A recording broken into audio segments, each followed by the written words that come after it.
Okay, we can. Yeah, I'm good whenever you want to start. Just a quick question of how long do you think you'll be eating the hot nuts, Fernando? I'm going to stop right now. Okay. Well, take your time, No. I mean, I'm already fine. As in, I've already stopped eating hot nuts. That's great. I'm just drinking Coca-Cola now. Is that okay? Hey, if that's not okay, kick me out. Let's have a meeting. Okay, that's the cue.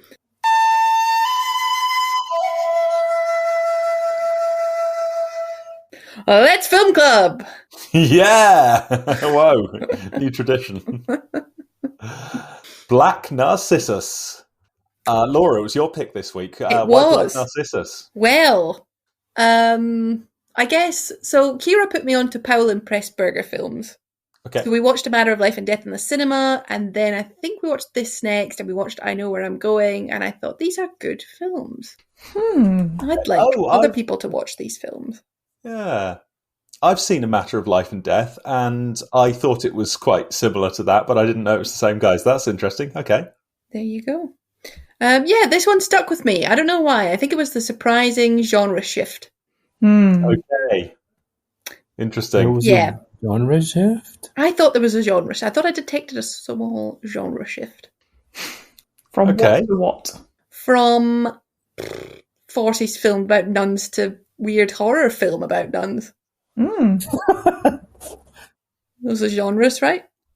Yeah, it did end up as a suspenseful thriller after what looked like it was going to be a kind of personal drama about sort of romance and God and stuff. Yeah. Well, I'm dying to know what you all thought. Great. Fernando, what did you think? I liked it. Yes, I liked it. Thank you very much for making me watch this film. I enjoyed it. You're welcome. Oh, good. Am I going there? Wait, can I say something else? I now like women wearing like religious robes. Previously, I was a little conflicted. I did not like any kind of public religious expression, but now I'm okay with it. Fantastic! I like it. Yes, I thought it was working for them. When they were pulling that off. When I saw the woman without the religious garments, I was too shocked. I was like, no, this is too liberal. Yeah. So thank you for that as well. Yeah. Well, anytime. I liked it. I thought it was a little boring in places. Fair enough. What an unexpected psychological thriller.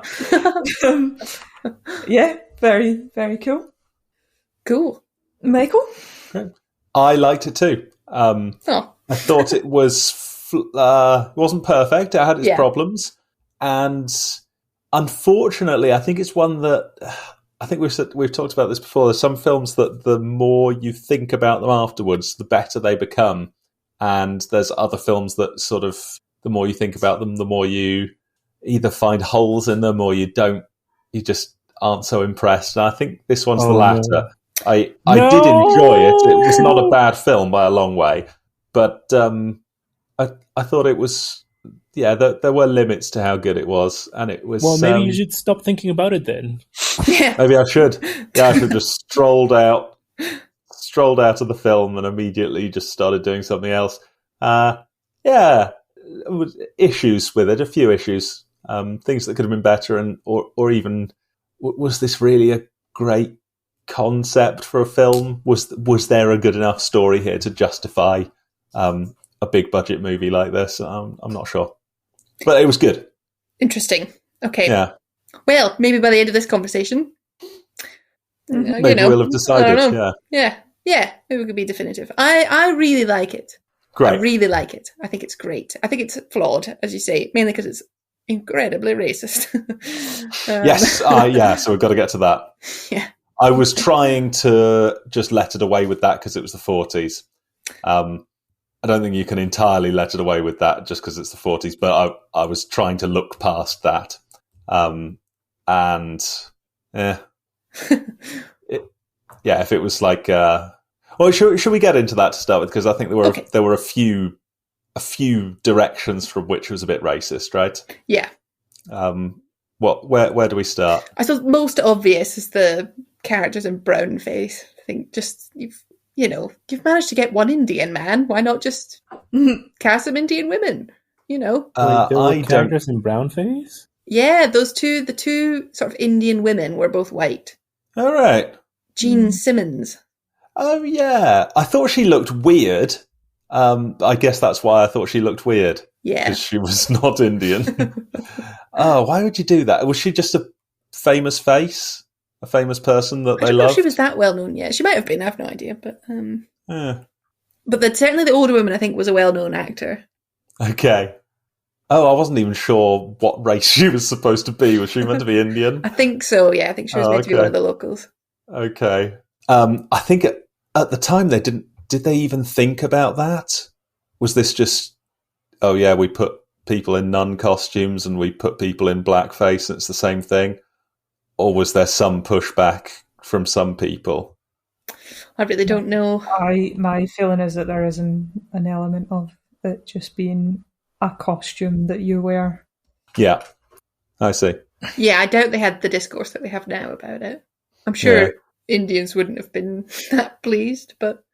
Well, I guess that's what I'm asking, because I think there are a bunch of things in this film that Indians really would have disliked and would have objected to.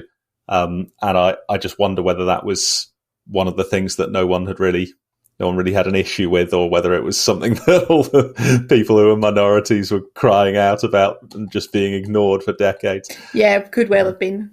Maybe we should look into that. Let's all go away and research that for next time, and we'll discuss it. All right.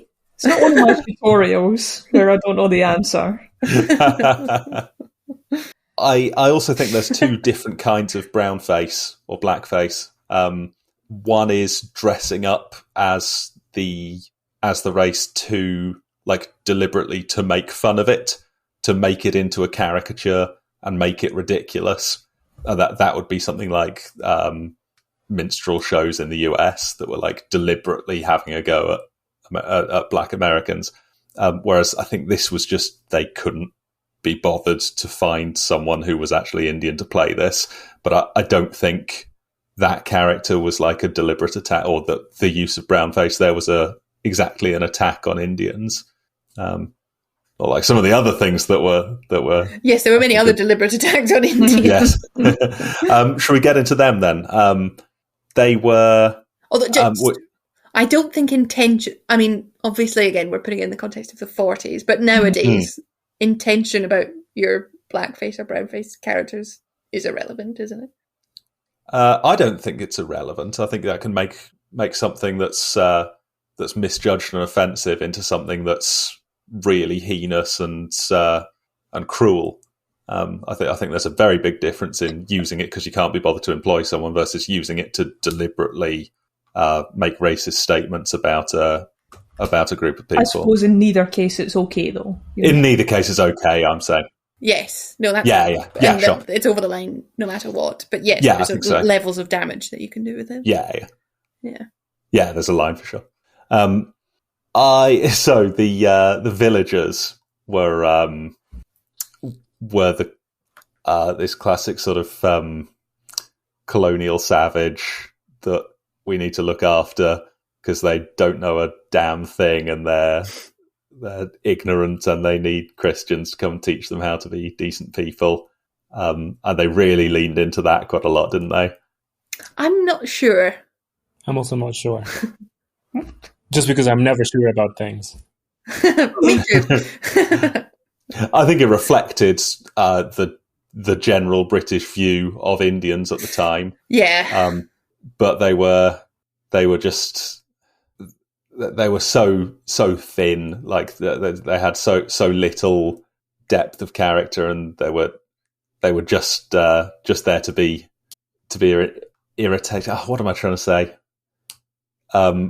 They were made out to be stupid and backwards and in need of guidance from the colonizing superpower. and I thought that I wanted something a bit more from that.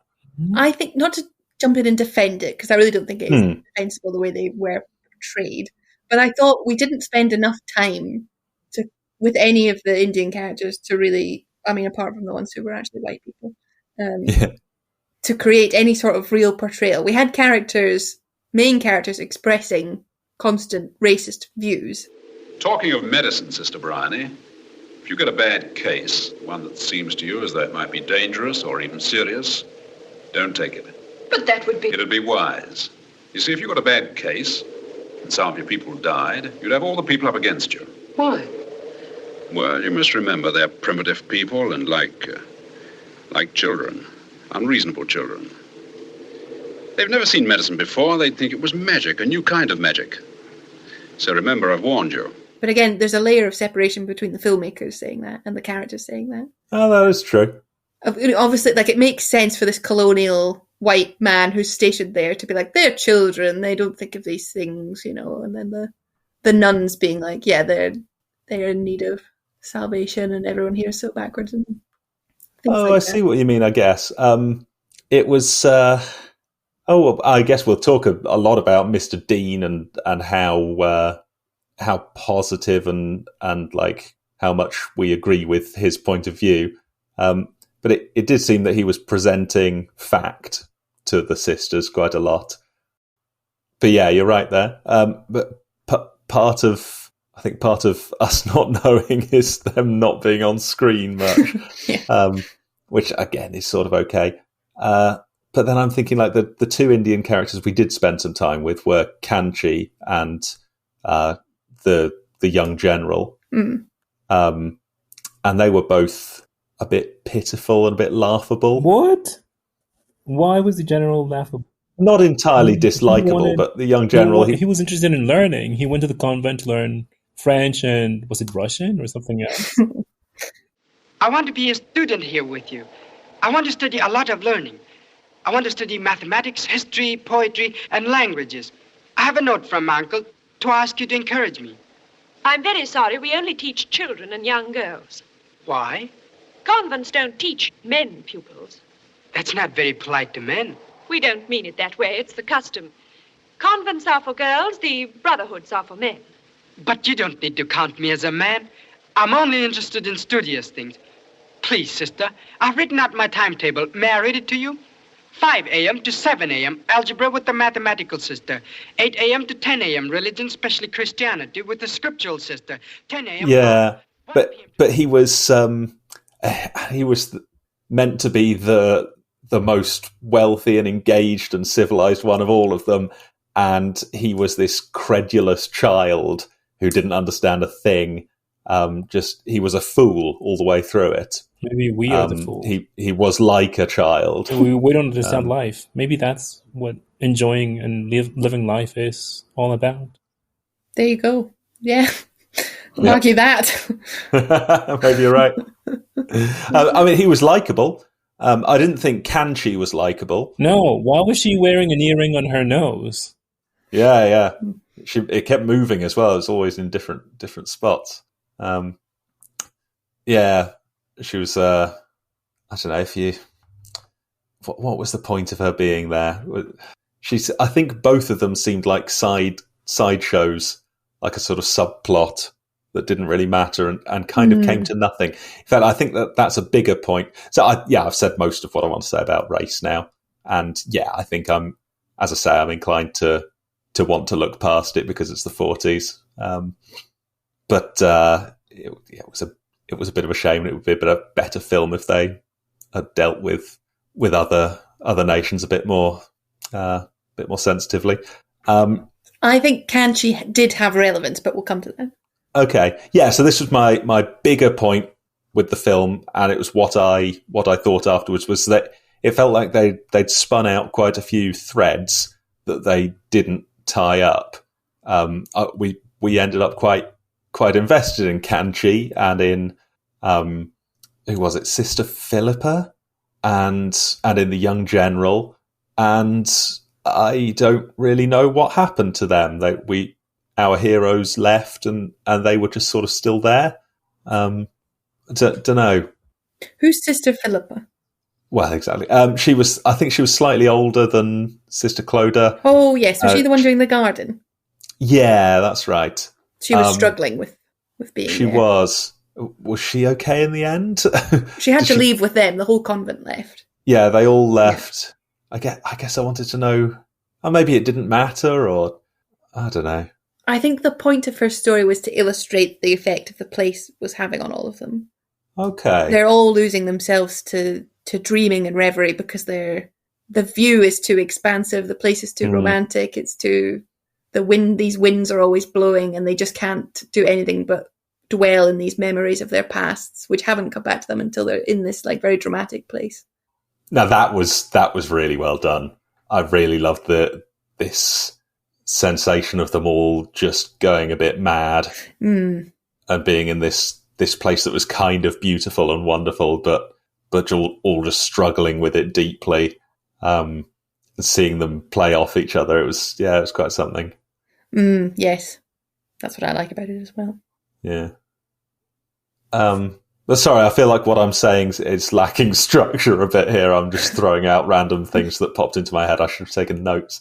No, that's fair. I thought the pacing was a bit off at times. It was, some of the scenes were really rapid, especially at the beginning. They were just moving very quickly. I don't know. They were short. Difficult. Yeah. I think that's why it was boring for me in places. Because some bits were just dragged out and kind of didn't go anywhere. Whereas, other bits just were rapid fire near, as you say, near the start. I think that was my biggest... Was that my biggest issue? It just felt quite thin as well as a narrative. Interesting. I think it had an aim and it executed that aim. I think it was trying to show how these nuns were coping in this climate, and it did that. There you go. Okay. I think it could have done it better and faster. Well, I can't get into your head and change your opinion, so I guess I'll just do that. We are really limited by the format of just talking to each other, aren't we? I sort of failed to care. I was just saying earlier, I was very invested in these characters. I was invested from a they've been on the screen a lot point of view, but I didn't really care that much about people like Sister Ruth and Mr. Dean. They were people. They were on the screen and they were saying kind of interesting stuff. But I don't know. We were watching Sister Ruth lose her mind. Basically, she was going nuts from being in the being going in this, totally nuts. She was going totally nuts. So she was going total wicked bonkers up in her room in the Himalayas with the altitude and stuff. But I shan't see the doctor. I'm perfectly well, Unite. You're just trying to make out that... I didn't mean to be rude. I haven't been sleeping, that's all. Is something worrying you? Yes. Yes, that's it. I'm worried. Don't you think you could tell me about it? I can't speak of it. To anyone. Won't you try? You know you can trust me. You didn't want me to come here. None of you have ever wanted me here. I don't know what she was like before they left. She always seemed to be a bit evil, and I'm really struggling to articulate this. I'm sorry. I didn't care if she lived or died. Basically, she made a great, as you said, when it switched genre and it was a slasher movie. She made a great villain. Yeah, a real haunting menace. It's like she had the devil in her or something. She was a fantastic villain, especially towards the end. But before that, I think she was meant to be one of the sisters who was gradually becoming corrupted or becoming weird. But I didn't really get it. It didn't help that white people all look the same and all of the nuns just had like this middle part of their face showing, and I couldn't tell them apart most of the time. That's how I felt the first figure it out watch. from context. Yeah, maybe very similar. Now I've seen it once. Could they have given one of them a scar or something, or like a number on their, like, could the Sister Superior wear a different kind of cross, or she should have marked their arms with pen. Mark their arms with pen so we can tell them apart, or do something. As it was, I struggled a bit. That's fair. I don't think we were meant to be that invested or like Sister Ruth at any point. I think they make pains to discuss her at the beginning before they've left for the Himalayas. And Sister Ruth. But Sister Ruth is ill. That is why I want her to go. Forgive me for saying so, Reverend Mother, but do you think our vocation is her vocation? Yes, she's a problem. I'm afraid she'll be a problem for you, too. With a smaller community, she may be better. Give her responsibility, sister. She badly wants importance. Do you think it's a good thing to let her feel important? Spare her some of your own importance, if you can. Do you remember this? Sister Clodagh has a discussion with the Mother Superior there, of saying, Sister Ruth, we sure we want to take her along. Is she really right for this? Yeah. And her being like, she's struggling, she's isolated, she's in want of importance. And then we do see her someone who's prone to being a little bit hysterical and on the edge and doesn't really ever integrate. So I think she's just meant to be a slightly unsettling figure. Okay. I don't know though. But yeah, I don't, I sort of see what you mean. You can't really help if you're not invested. Not sure I was invested in seeing what happened to them, particularly Sister Clodagh, the Superior, who I liked. Yeah, I did like her. And I was captivated by Mr. Dean. Whew. His tiny little shorts and his tiny little pony and his Peter Pan get-up. I couldn't believe it with his country bumpkin hat. Could he have made a less manly, intimidating entrance? And yet, that smoulder in his eyes and the way he stared right down, like any female character who's like mentally undressing them every time he opened his eyes. You're sure there's no question you're dying to ask me? None.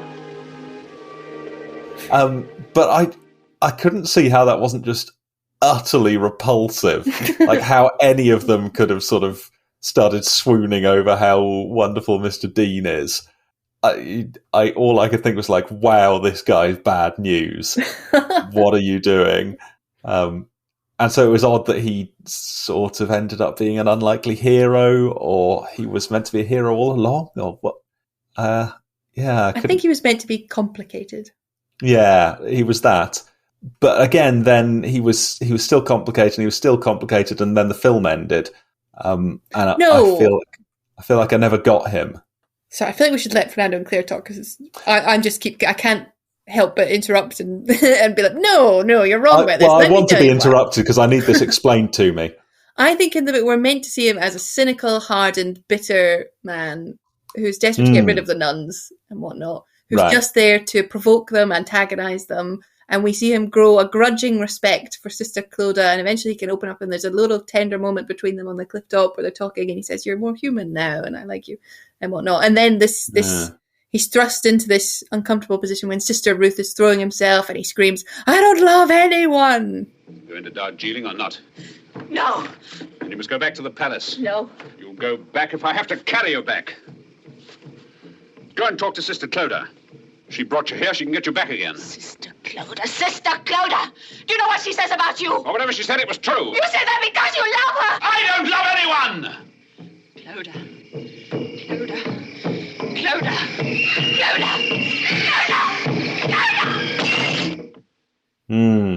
But again, that's not true, and we see this at the end where they sort of have this very tender moment of just holding each other's hands, and then she disappears into the mist. So she has changed him. Okay. Interesting. He has grown to care for someone. He even agrees to tend the grave of a woman he spurned. He was really handsome. Handsome guy, yeah. He was that. That's what I thought. Was he a good bloke? Yes. He was just a normal non-Christian. All Christians are threatened by non-Christians. Sister, may I congratulate you on the birth of Christ? Thank you, General. I hope you don't mind my coming tonight. I am very much interested in Jesus Christ. But yeah, I really liked him. I really liked how he was riding that tiny horse. Yeah, terrific. Sexy. Felt like it was meant to mean something, the tiny horses, but then maybe that's just what people ride in the Himalayas. Maybe they just need ponies. I think it was meant to be, I'm not sure of this at all, but he was constantly calling, or not, but he called the locals children, but he was dressed like an overgrown child at all times and riding around on a tiny pony. Whether it was meant to be like, it was filmed in the dying gasp of the empire with India. Yeah. And I think they knew this, and it was kind of that retreat into the mist was a deliberate kind of, this is them quietly, shamefully having failed in their colonial sort of thing. The British Empire just backing out. Yeah. At the last second. Wait, failing? I think we're meant to see that the convent failed and I guess we could debate whether or not the empire failed. Certainly the empire sort of disappeared unceremoniously from India, sort of as soon as they realised that it wasn't worth it anymore and that it wasn't going to be it wasn't going to be possible for them to run it as they had been doing, and they just had to get out of there, and they had this sort of rapid withdrawal scheme that they botched and caused untold calamities, and not because they decided it was the right thing to do, but just because they were basically quietly defeated. That's maybe there's something in that. Was the whole thing was a bloody typical Laura pick. It's a film that's it's a what do you call it when the story's actually a story about something else? Allegory, thank you. It's all an allegory. I was thinking through it, this must have been based on a book. It was very novel-like. Yes, and it was. And I bet you get a much better character portrayal in the book. I wonder. And it's more cohesive somehow. But I don't know. I wish I could say more clearly, this is what's wrong with it. Maybe I'm just blinded because, like the nuns, I was very drawn to Mr. Dean. Okay. I could forgive him a little bit of... You'll be doing me a great favour when you begin to educate the local girls, sister. I have already been told, Mr. Dean, that you do not believe in solitude. Do you know what the people call this place? The House of Women. The General's father used to keep his ladies here. From now on, it will be known as the House of St. Faith. Sister, will you have that picture taken down? I give you till the rains break. I thought he was very... he was meant to be an enigma. He's just a figure for their desire. I see. He can't have depth. He is fantasy personified. Yeah. He's just the bad boy in every one of their souls. Exactly. Yeah. I thought it was clear why he kept coming. I thought their conflict felt natural to me, which is that Clodagh was rude and arrogant towards her and just kept showing up. And then they would have little moments of almost connecting and not quite, and then he would do something blasphemous and you're off again. But it was really when she was feeling vulnerable and lost to memories that he would show her a bit of kindness, and that would sort of form this tie between the two of them. Maybe that wasn't made plain enough. Maybe felt like there was a bit too much noise in it, too much other random stuff going on that I couldn't quite capture that. I don't know. Oh, well. There's a lot of good things to say about this film. Should we do some good things? Yeah. Those are my favourite things about the film, probably. Is that I agree, it's a little I don't know, the pacing's off, it's a little slow, and then you get to the sort of, oh, Sister Ruth's lost her mind, and she's terrifying. Yeah. Those eyes. Oh, the eyes. And her skittering up the stairs like a cat. Yeah. Yeah, she played it so well. Yeah. Some of she was pretty scary before any of the makeup and stuff, when she was just had this evil smile. I don't know how she played that. She did it so well, and they must have directed it so well too. I really hated her. I really saw her as such a threat and so cruel and evil. I think it was the way she was laughing.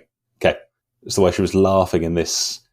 There was no joy in it. She was laughing at pure Sister malice. Cloda's misfortune. Yeah, just out of malice. And done so well. And her final scene when she comes out of the tower is when she's finally got her final makeup. Yeah, full vampiric.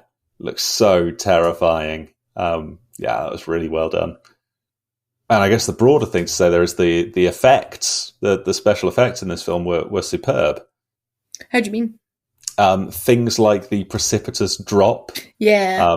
I guess was done with painted backdrops. Yeah. And trick camera angles and stuff. But done brilliantly. A lot of it, there were certain painted backdrops that you could see that's a painted set. But there are others that I thought, like, is this real? And the first time it showed us the house, I thought, is that a real Himalayan fortress thing? Yeah. Actually up on a precipice? And I think it must not have been, but it looked good. Oh, definitely. Yeah, it looked amazing. It defied disbelief. Yeah. Yeah, it was, as far as I know, all shot in Pinewood Studios in London. No way. Yeah. I thought there must have been some stuff on location. That's amazing. I think, that was it. There was most in Pinewood Studios and then some in a nearby botanic garden. We'll go to the park next door. We need to do a bit that's outside. Yeah. That's great. I agree. Because they couldn't do a lot with green screens and stuff, could they? Don't think so. There was limited, especially in the colour production. Great stuff. What did we think of the holy man? Bet he symbolised something. It must have been. It did occur to me he kind of symbolised the nuns. He was basically there doing the same thing they were doing. What? He was not losing his mind. No, you're right. No, in fact, he was doing it more successfully in a way. But he was a basically religious fanatic who had gone up to the top of a very tall thing and just sat there. And that was kind of what they were doing. I don't know, not quite. Somehow he seemed more noble. Oh, maybe that's a trope that I've just played into. But it was sort of a mirror of them. Yeah. But no, you're right though. I think there's something in. What's the way of putting I thought it? he felt more deserving of dignity and respect. Yeah. We looked up to him. We respected him. And again, this is an old story of basically an ascetic monk, just completely giving his body and mind over to pursuit of some kind of peace or something. That's engaging. I think there's a particular fascination that Europeans have with that, the way that arises in Buddhist, etc. culture. Now, making a tangent, if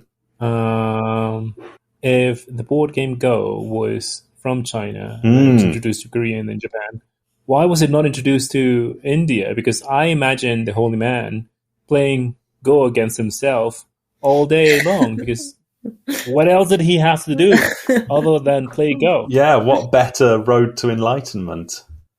And indeed, chess travelled from India to China and then thence to Korea and Japan. So why couldn't Go travel the other way? I ask you. Exactly. He was probably writing an amazing novel in his head. Is that why there's like a Chinese version, Chinese and I guess Japanese version of chess? I think the Japanese version is called shogi. Yeah. So does shogi exist because of Indian influence? Yeah, indirectly, yeah. It's fascinating, Wow. the spread of chess. This is way off topic. It started in India, and it simultaneously spread west towards Europe and east towards Japan. And as it went in those directions, it diverged massively. So there's very different games. Wait, chess is an Indian game? Yeah, well, Chaturanga is an Indian game, which is very, very like modern chess, but it developed a bit. So it moved to Iran, and that's where it turned into very nearly the game we play now. And then eventually in Italy and the rest of Europe, it turned into modern chess. But simultaneously, they were playing other versions of it in India. And yeah, as it went into China and Japan, it developed these very different... The Indians invented everything. Yeah. They invented chess. They invented the numbers. Numbers, yeah. They invented chutney. That was a good little thing that we noticed, by the way. Quite a few uses of there's a handful of words in English that are derived from Hindi, and I think they made a point of using lots of them in this film. Which one? Yeah, maybe it was just two. So he said something was pucker. What is pucker? I think meaning genuine, or so that was the holy man. Yes, good bloke. Yeah, I liked him. So Kanchi, what about Kanchi? Oh, yes. Was she? Bad news. Didn't like Kanchi. Why was she there? She was... Nobody likes her. Just some random. She was some woman from the village, a young woman who ought to have been getting married, but because of her... What was it? Because of her wayward ways, none of the men of the village wanted her? Yes. Yeah. Mr. Dean put her in there because she'd taken to sitting on his veranda. Yeah, there it was, yeah. Said, look, can you do something with her? But I think she was just there as a plot device. Not plot device, I don't know. Symbol. Ah, right, so what purpose did she serve? Because I think that's what I was struggling with. She was the embodiment of yearning and desire. Of what's her? Character? An annoying, yeah. Yes. I thought Mr. Dean was the embodiment of yearning and desire. They're all the embodiment of yearning and desire, but Mr. Dean is a repressed English man. Kanchi is subject to the nuns' English colonial repression of sexuality, but they couldn't keep a good woman down. Yeah, and she did manage to seduce the young general. Yes. Who is therefore going to completely fail to learn physics and Russian. So that kind of character was in all of the nuns. Is that what you mean? I think so. I think that the only basic reading I have is the whole film was about yearning and repressed sexuality, and that you had a character who was chafing at this, not just internally in the way the nuns were holding themselves back, but just being restricted by the other characters who are trying to force their... Again, I think it's to do with this colonial dynamic, who are trying to force their beliefs and attitudes onto her. Okay, yeah, see that. And ultimately failed to do that. Yes. In fact, Kanchi might have been all right if she'd been in this cloistered away with all these nuns and no men. But the fact that the young general was there against the express wishes of Sister Clodagh, who said this is just for women. Aren't you afraid with the young general that you've let a cuckoo into your nest? Well, we didn't want to offend the general. He might turn us out. Oh, he wouldn't do that. You may have trouble with Kanchi. Kanchi? She'd never dare. After all, he is a prince, and she is what she is. Still, I expect she knows the story of the prince and the beggar maid. The fact that he was there meant that she had an object of her desire that she could go after, and in exactly the same way he'd have been fine, except that there was this one unrestrained object of lust, and as a result both of them ran off. Yeah. And then all the English left and the Indians just got on with it. Like in real life. Exactly. Yeah, interesting. But I don't know, maybe you just need characters to populate a film and they didn't think about it that much. Yeah. No, I think it's got to be something like what you said, because they clearly thought about this stuff. And I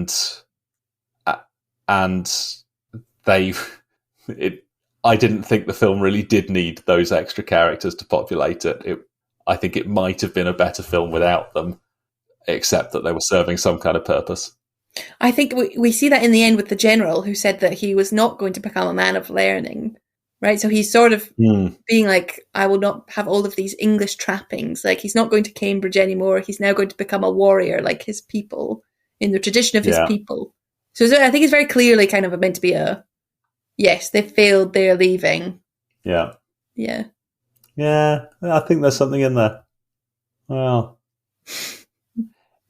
he was good. I was prompted to think of the Hays Code and the concept of gay coding characters, where they're not really allowed to say that the character is gay.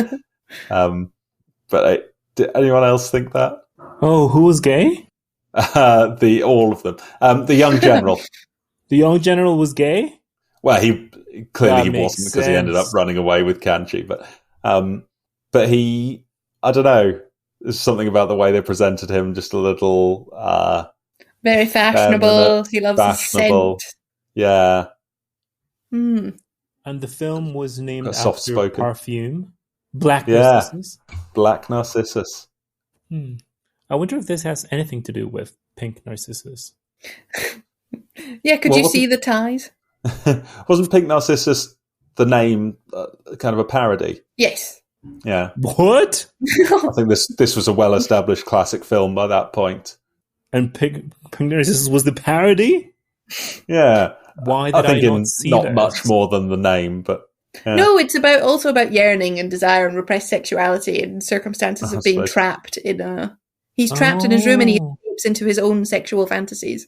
Well, that alters my rating from 2 stars to 5 stars for Pink Narcissus then.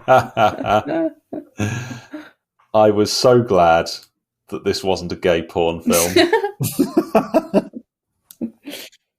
Had a lot more going for it than Pink Narcissus. You've got a very restricted definition of gay porn, Michael. It's maybe true. Although I note that my definition includes Pink Narcissus, and apparently some people's definition doesn't include Pink Narcissus.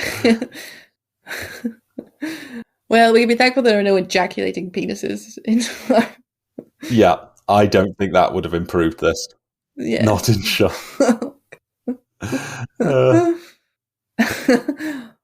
Yes, you're right. I'm sure there were some ejaculating penises in and around this film. I'm half tempted to read the book if it turns out to be hilariously short. I've already added it to my reading list. Okay. Oh, I'd love to hear your thoughts. Well, except my reading list is just huge. I will never go through all the books that are in my reading list, but at least it is there. Yes. Yep. It's good to be honest with yourself. Great Technicolor. Oh, I love Technicolor. Yeah. I wish all films were Technicolor. Yeah, something about the warmth of it and the brightness of it. It felt very real. Many of the scenes felt like this could have been shot yesterday, but it was shot 80 years ago. Nearly. Wow. I did not know that films existed 80 years ago. Yeah, turns out they did. I think this is the oldest colour film we've seen in the club. Wow. I've seen very few that were older than this at all. Yeah, I didn't realise it was the 40s at first. Yeah. I thought the same thing watching A Matter of Life and Death. I thought, like, this looks like it was shot in the 70s or 80s or something. Yeah, great stuff. Lovely. you want to know my favourite line? Yes. It was when Aya goes, "What do they eat?" And the general's like, "See those crates? Sausages!" They'll eat sausages until they can tell us what else they want to eat. Europeans eat sausages wherever they go. Yeah. And you know what? He was right. Probably very few Europeans would turn down sausages. Yep. It made me think of my dad's school had a link with a school in Kenya, and he'd go out there sometimes and they'd come and visit us sometimes. And eventually they all realised that everyone was giving each other rice, even though no one really ate rice themselves. Like here we tend to eat bread and potatoes, and in Kenya they tend to eat ugali, cornmeal, but everyone kind of can get rice, and the English were assuming the Kenyans ate rice, and the Kenyans were assuming the English ate rice. And they'd been doing this for a couple of years before they finally had a conversation where they established that no one really eats rice. Wait, everyone eats rice? Well, I think everyone sort of at least eats a bit of rice sometimes. That's true. That's all I had to eat in Peru. Right. Was that their preferred thing to eat in Peru? Nah, I think we were just in the middle of nowhere, and it was an easy sort of mass meal to make people. Yeah, fair enough. I think that comes into it as well. I love rice. I could eat rice for the rest of my life. Rice wears pretty thin for me pretty quickly. What? I mean, compared to bread and butter or roast potatoes or, I don't know, pizza. Proper English food. I'm trying to think of like staple foods. I've run out of thoughts. I don't have many more. One more. Yeah. With the theme of suppressed sexual yearning of the nuns. Obviously, the palace was deliberately covered in all these erotic paintings from its days of being a palace of ladies. Yeah. Yeah, that was quite a good juxtaposition. Thank you. If I may. Precisely. Wait, it was a palace for ladies? They say that in the beginning, that I think the general says we're going to fill it with women, and then Aya's like, oh, women dancing, and it'll just be like the old days. I think they say it another time as well, that it was a palace for women. Yeah, like all of the generals, hundreds of women that he enjoys. Yeah. So that was kind of, I particularly liked when they just moved in. We had this shot where the camera's focusing up on this frieze covered in naked people, and then it pans down to the cross and the candles with a nun sitting by it, like they're making do. It's really good. Mm-hmm. This is really bad, like travel name dropping, but it made me think of the Hagia Sophia in Istanbul when we went, just because it was like an Orthodox Christian cathedral for like 900 years before the Ottomans invaded and conquered the city and made it into the biggest mosque in the world. And they basically, it was completely covered top to bottom in beautiful Christian mosaics and art and stuff. And half of them they just left there, and they were just like, yeah, it's just some art, who cares, whatever. And some of them they just plastered over. And when it became a museum in the 20th century, they uncovered it, and this beautiful art's still there. But it made me think of that, just like, I'll make do. There's some other religion has covered it completely top to bottom in all of the things they believe in, but let's not worry about it. But sorry, you were going to move things forward. I was saying, which nuns are we all? Oh, great. Fernando and I are both Sister Ruth. Can you both be Sister Ruth? Lusting after the unachievable man. Yeah. Oh, yes. In such a way that will end with you attempting to murder everyone. Our love rivals, yes. Push her down, Ruth. That's what I was saying. Go on. You can get him, girl. Claire's Clodagh. It's Claire Clodagh. Yeah, I can see that. Doing your best. Being the adult in the room, keeping everything going. Totally right. I saw a bit of Sister Honey in myself. Lovely. Certainly at work, I don't know if I'm a pushover, but I definitely no matter how kind of unachievable something is, I will tend to be like, oh yes, we can do something. It'll be great. It'll be fine. Come on, let's. Yeah. Oh, that's nice. But maybe I I've picked the nicest character in the film and said it's me. But I thought Clodagh had her head screwed on. She kept things going pretty well. Yeah. And I thought she had a little sense of humour about her as well. Safe pair of hands. Yeah. I was struck by the level of quality of education that was provided, and yet my impression is that is what school was like back then. Like a huge amount of it was just like one kid pointing at things and shouting the name and having everyone else shout the name back, or even like her teaching the guy French by saying like, now to conjugate this verb, without any connection to like, shall we speak French?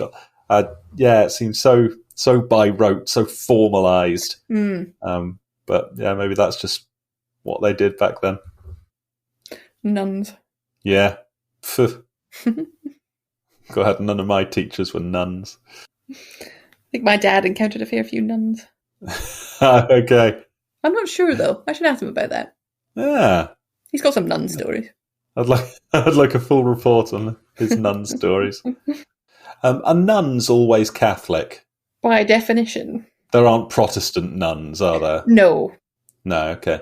What? What do Protestants have against nuns? This says there's Lutheran nuns. Oh, there's Lutheran nuns. And some These guys Presbyterian traditions have nuns. Bloody Protestants. Typical. Give us back our nuns. You're never happy. Can't do anything right. Anyway, yeah, sorry. The link, Laura, to The Boy and the Heron. Oh, yes. A very high tower where people go in and lose their minds. Yes, there you go. It's got a literal link rather than a thematic one, but there we are. We've done Who We All Are. We do that. We could think of which characters were which characters from Winnie the Pooh. Oh, we haven't done that for ages. It's not an easy one. Yeah. I guess Sister Honey was Piglet. Oh, yeah, okay. Just quite sweet and innocent and wants the best for people. And Sister Clodagh was Kanga. Sister Ruth is Tigger. Yeah. Yeah, always close to the fucking edge. Yeah. Manic depressive. Who's the nun who they were like, they wanted her for her strength, and she was the one who wouldn't give the baby medicine, and she was supposed to be she could be Owl. Wasn't that Philippa? Or was that? I thought Philippa was the garden one. I've really lost track of all of the nuns that all look the nuns. same. To summarise again, I was really enjoying this film, and it was a good film. It was just unsatisfying in a few ways. I'm really glad you picked it. I'm glad we've watched it. Oh, good. Apart from anything, I think it's a classic. Yeah. I'll probably pick I Know Where I'm Going at some point as well. Another one by these directors. It's very different, though. Okay, cool. Yeah, I think they must have been a bit ahead of their time making this stuff. It was, quite interesting. I think Pressburger was cancelled in his day. Oh. Or one of them was. Yeah. For a film that he'd made. Hang on. Whoa. I just looked at them both up in Wikipedia, and neither of them has a controversy section. Oh. It was Powell. What did he do? The film Peeping Tom. Whoa. Contender for first slasher movie. Had violent sexual content. Right. Shocking serial killer drama. Now revered, but it ended his career. Wow. It got released. Yes. But it ended his career. Okay. Must have been ahead of his time. Yeah, it was about voyeurism and a serial killer goes around murdering women. Yeah. Vitriolic response to it. Wow. Let's Peeping Tom. Can't wait. I don't think I have anything else to say except, thank you for picking the film. Yeah. It was certainly a good film. I'm glad we've watched it. Yeah. Next time, Twister. Can't wait. Should we end the meeting? Yeah, ready when you are. Oh, God. Okay, now I'm ready. Dong, dong, dong, dong.